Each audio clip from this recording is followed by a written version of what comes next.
Imagine a world where a car is so aggressively dainty that parking it next to a modern SUV actually triggers a maternal instinct in the larger vehicle. You could practically fit this car in your pocket, or at the very least lose it in the bottom of a slightly oversized purse. I am talking about a vehicle that requires you to breathe out entirely just to shut the door. Welcome to the glorious, ridiculous, and utterly charming reality of the 1957 Autobianchi Bianchina. This is a car that looks less like a mode of transportation and more like an expensive Italian pastry that somehow grew whitewall tires. But before we dive into the microscopic marvels of this rolling bathtub, do me a huge favor and give that subscribe button a gentle, loving tap. Don't smash it, we are dealing with fragile vintage Italian engineering here. Hit the like button and I highly recommend you stick around and watch this video all the way to the very end. Why? Because I am going to reveal exactly how this tiny two-cylinder motorized roller skate is directly responsible for the existence of the entire Star Wars franchise.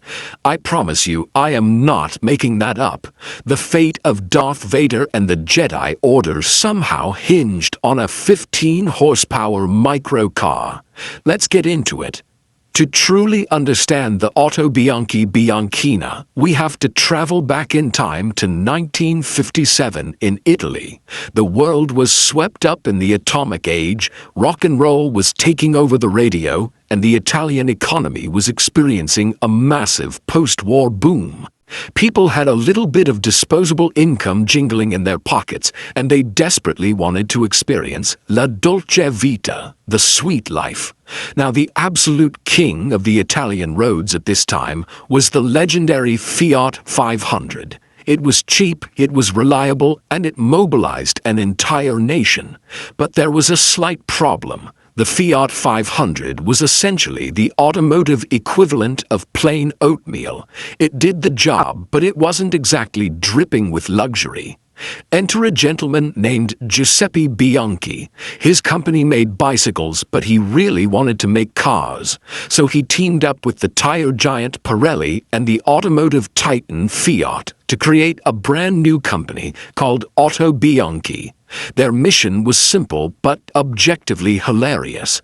Take the peasant-spec Fiat 500 chassis and turn it into a high-fashion luxury vehicle. It was basically like taking a rusty lawnmower and dressing it in a tailored Gucci tuxedo. The result was the 1957 Autobianchi Bianchina Transformabile. Transformabile is a very spicy Italian word that basically means the roof rolls all the way back so you can stick your head out when the cabin inevitably gets too claustrophobic. When you first look at this car, your brain struggles to comprehend its proportions. It is barely 10 feet long. If you laid a tall NBA player down on the pavement, he would easily span the entire wheelbase of this vehicle. But the Bianchina didn't care that it was small. It carried itself with the staggering swagger of a Ferrari.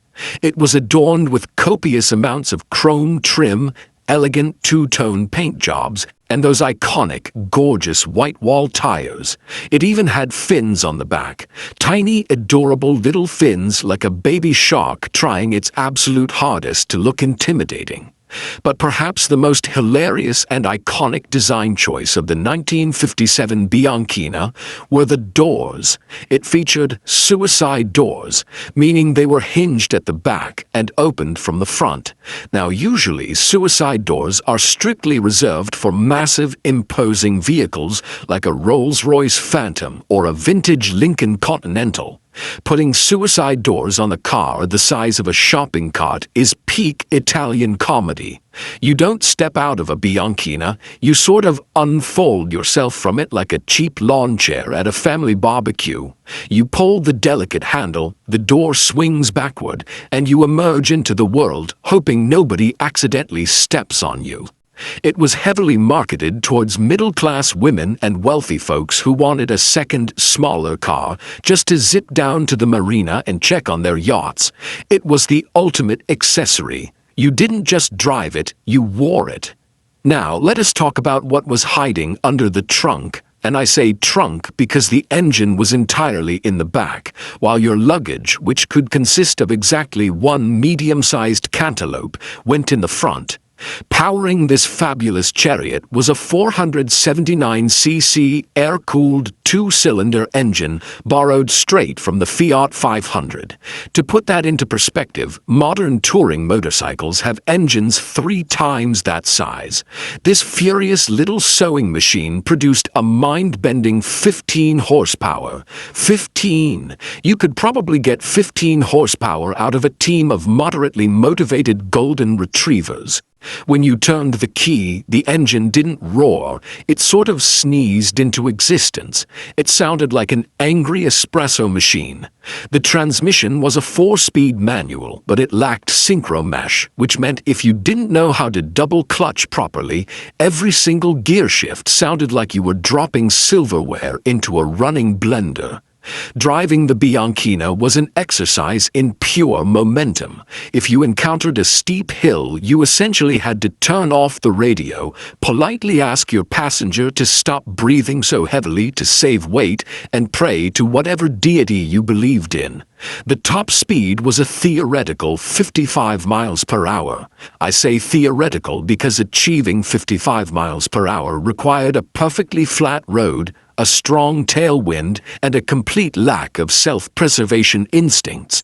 At that speed, the tiny little tires were spinning so fast they were practically defying the laws of physics, and the cabin noise was roughly equivalent to being trapped inside a snare drum during a Metallica concert.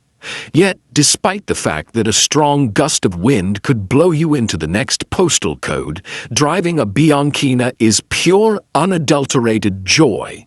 You are sitting mere inches from the ground, wrestling a giant steering wheel that looks like it belongs on a pirate ship, shifting gears and absolutely wringing out every single one of those 15 screaming horses. You feel like you are doing 100 miles an hour while being actively passed by a teenager on a bicycle. It's the most fun you can legally have at 25 miles per hour. It connects you to the road in a way modern cars simply cannot, mostly because modern cars actually have insulation, safety standards, and crumple zones. In the Bianchina, your knees are the crumple zones. But this brings me to the absolute most incredible piece of trivia about the Autobianchi Bianchina, the secret I promised you at the start of this video. How on earth did this tiny motorized bathtub shape modern pop culture? Well, in the early 1960s, a teenage boy living in Modesto, California, got his hands on a highly tuned, souped-up Autobianchi Bianchina. This teenager was completely obsessed with cars and street racing. He had absolutely no interest in movies. His sole life goal was to be a professional race car driver. His little Bianchina was heavily modified to go much faster than it had any right to, and he drove it like an absolute maniac. On June 12, 1962, just days before his high school graduation, this teenager was driving his Bianchina when he was suddenly sideburst by an incredibly fast-moving, massive Chevy Impala. The impact was catastrophic. The tiny Bianchina rolled several times and wrapped itself around a walnut tree. By an absolute miracle, the boy's seatbelt snapped, and he was thrown from the vehicle right before it completely crushed itself against the trunk of the tree. He survived, but he spent months in the hospital recovering from severely crushed lungs and broken bones.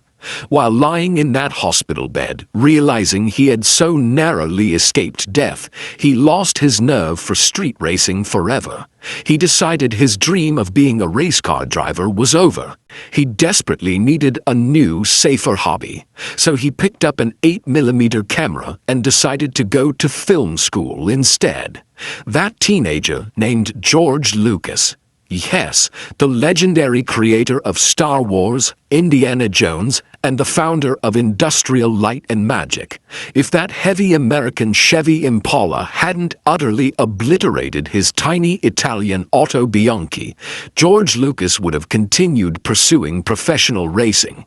There would be no lightsabers, no Darth Vader, no Han Solo, and no Millennium Falcon.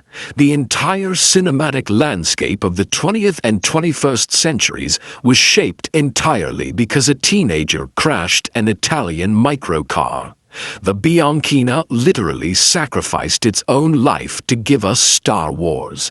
If that does not make this the greatest and most consequential car in automotive history, I really don't know what does. So the next time you see a massive, hulking, modern crossover SUV taking up 2 parking spaces at the grocery store, spare a loving thought for the 1957 Autobianchi Bianchina.